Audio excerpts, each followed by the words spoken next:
and welcome ulit sa another episode ng Aling Oday's Kitchen. Gagawa tayo ngayon ng chocolate cookies icebox cake. And here are the following ingredients.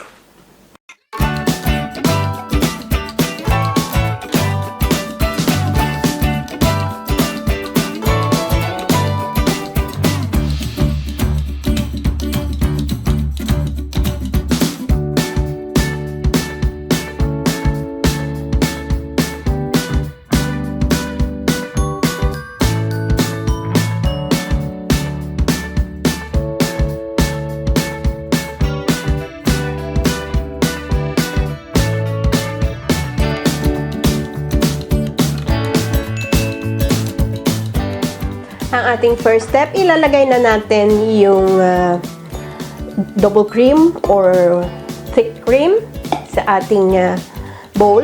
Sama na rin natin yung whipping cream.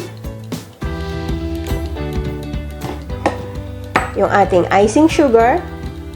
Adjust nyo na lang ang sweetness according to your taste. Then using a whisk attachment, ibibit natin to on high speed hanggang maging soft peak stage. Kung wala kayong stand mixer, pwede kayong gumamit ng hand mixer.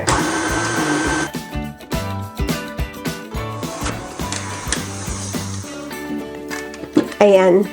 Soft peak na yung ating mixture.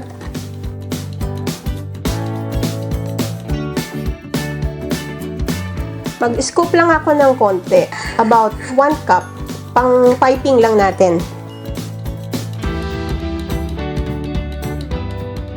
Add na natin itong cream cheese as optional ingredients.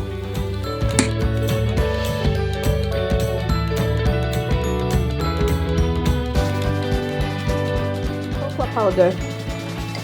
Sift ko lang siya.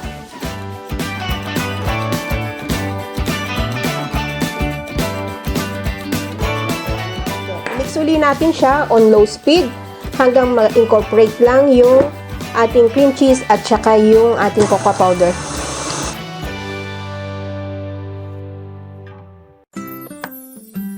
Then, scrape lang natin yung sides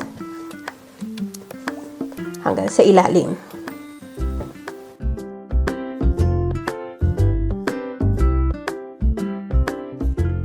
Then, continue lang natin hanggang sa maging well mixed na. On low speed lang. Ayan, na well mixed na yung ating cream mixture. Pwede na ito. Mag-proceed tayo sa ating next step.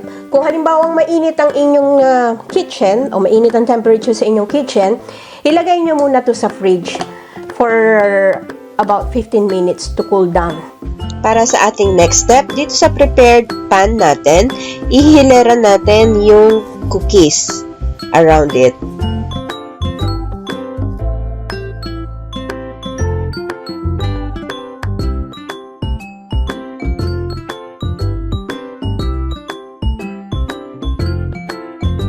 Then, scoop lang natin yung 1/3 portion ng ating cream cheese and we will spread it out.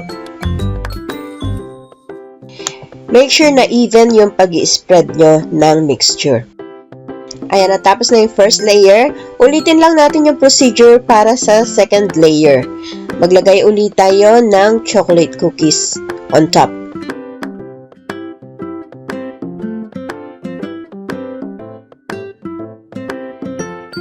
Then, maglagay ulit tayo ng second portion ng ating cream and i-spread ulit natin to evenly. Now, para sa ating last layer, ganun ulit ang gagawin natin. Spread out the chocolate cookies and spread the remaining cream mixture on top. And kung wala tayo ng tissue, linisin lang natin around the pan.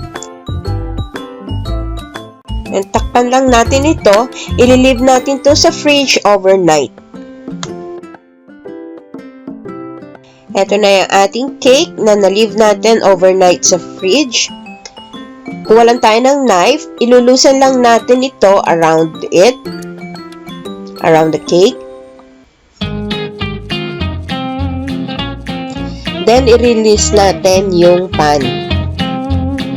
Using a spatula, ismoothan lang natin yung top at saka yung sides ng ating cake.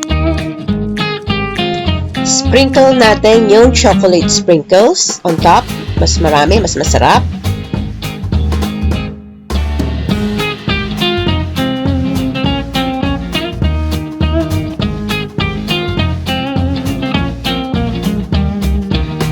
Lastly, yung sinave nating icing kanina, ilagay lang sa piping bag at ipapipe natin around the cake.